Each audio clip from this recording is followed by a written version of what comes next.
I never should have moved into that house. But when you're desperate and broke, you take what you can get. The rent was ridiculously cheap, almost suspiciously so, but I ignored my gut and signed the lease. It was an old Victorian house on Blackwood Lane, tucked between two abandoned buildings, the kind of place people walk past quickly, never stopping to admire.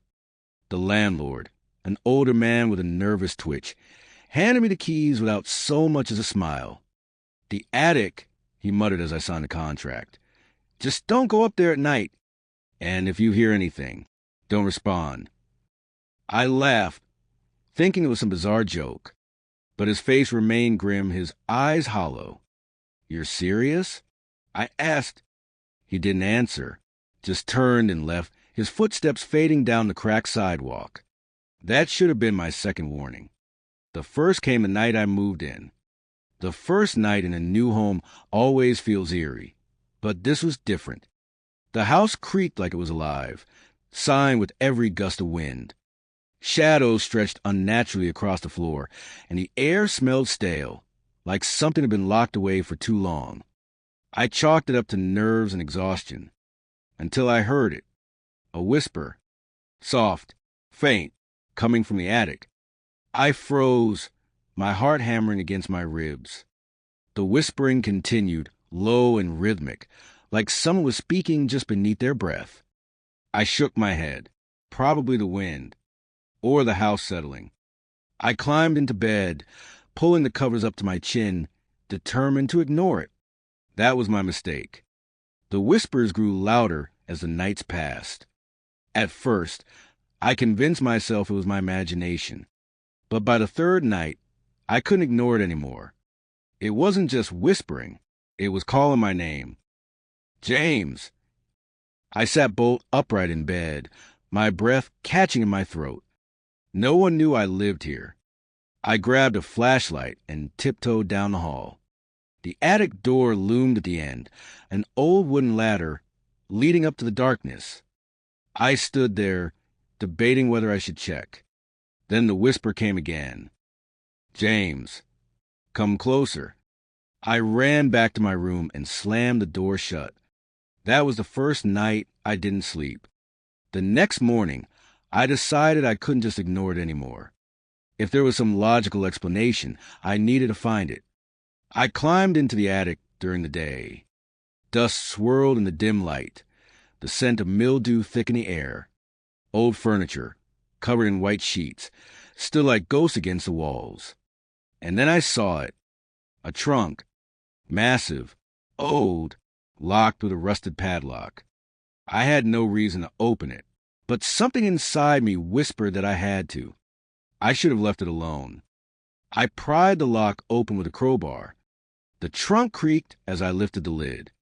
Inside, I found a collection of old newspapers, photographs, and a tape recorder. My fingers trembled as I pressed play. Static, then a voice. "If you're hearing this, it's too late." I shivered. The voice was hoarse, desperate. "They whisper to you, don't they?" The recording continued. "They know your name. They want you to answer. But you must never respond. Never." A sharp click. The tape cut off. Then, from above me, in the attic shadows, a whisper. "James!" I spent the next day researching the house. Something wasn't right, and I needed answers. The deeper I dug, the worse it got. The house had been abandoned for decades. Before that, it had tenants, people who vanished, one after the other. They all heard the whispers first. They all disappeared after they responded. That night, I locked my bedroom door. I kept a flashlight clutched in my hands, the tape recorder on my bedside table. But I made a mistake. I listened too closely. And when the whisper came more urgent than before, I whispered back. "Who are you?" The silence that followed was thick, suffocating. Then something in the attic shifted, and the footsteps began.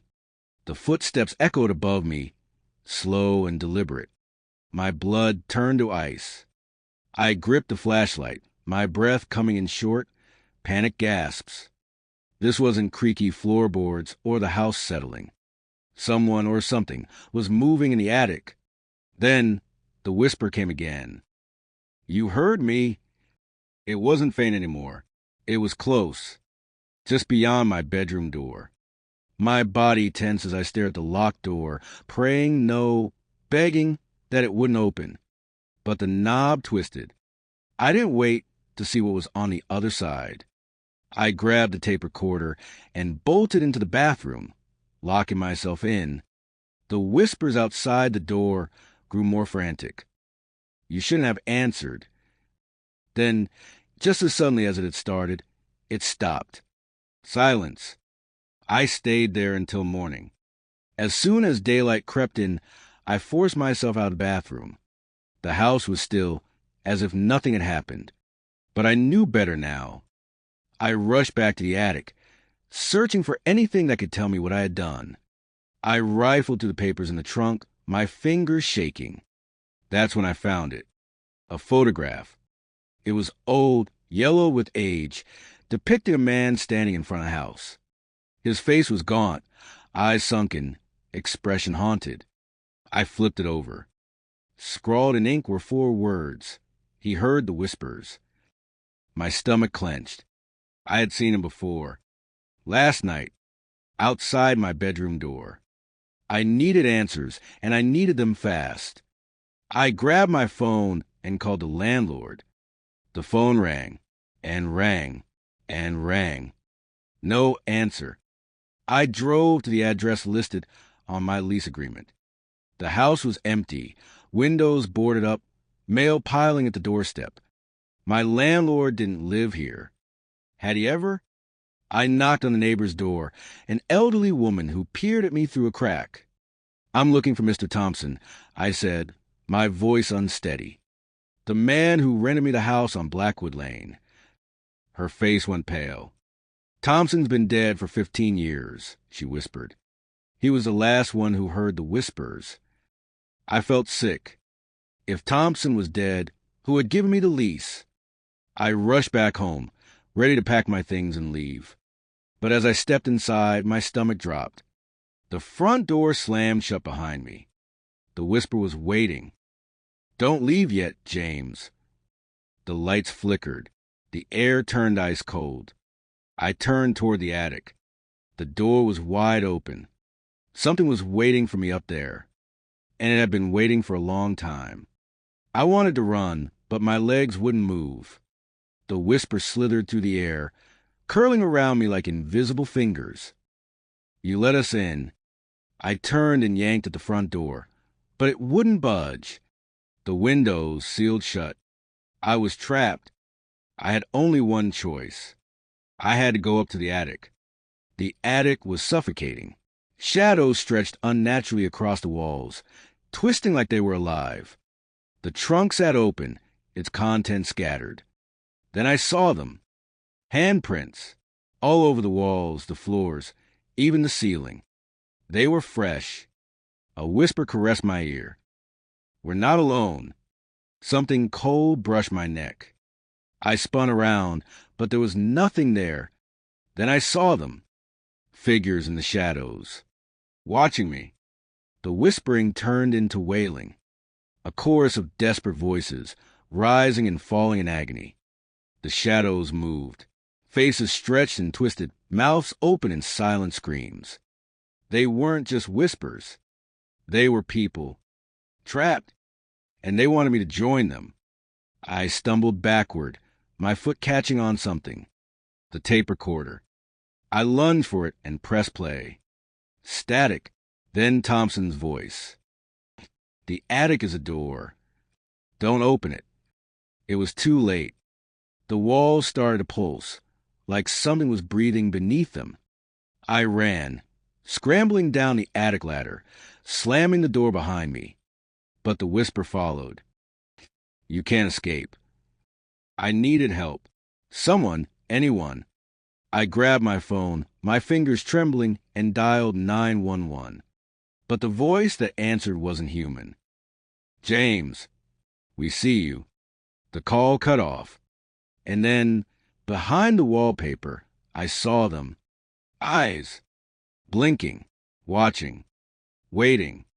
I had to destroy the attic. I didn't know if it would work, but it was my only chance. I grabbed a can of gasoline from the basement and doused the attic floor. The whispers grew frantic, pleading. Don't do this. I struck the match. The attic erupted in flames. Screams echoed from the walls, but I didn't stop. I ran, smoke filling my lungs, the fire chasing me. The house groaned, shuddering like it was alive. And then, silence. I woke up in a hospital. The house was gone, burned to ground. The police said there was no evidence of anyone inside, no records of past tenants. But they found something. A photograph in the ashes. My photograph. But in the background, just behind me, a shadow, smiling. I moved to a new apartment, far away. For a while, I thought I was safe. Then, last night, I woke up to a familiar sound. A whisper, right outside my bedroom door. James! I finally understood. The whispers weren't tied to the house. They were tied to me. It wasn't over. It would never be over. Tonight, I sit here, writing this, hoping someone will find it when I'm gone. Because the whisper is here, inside the room, closer than ever. And this time, I think I'm going to answer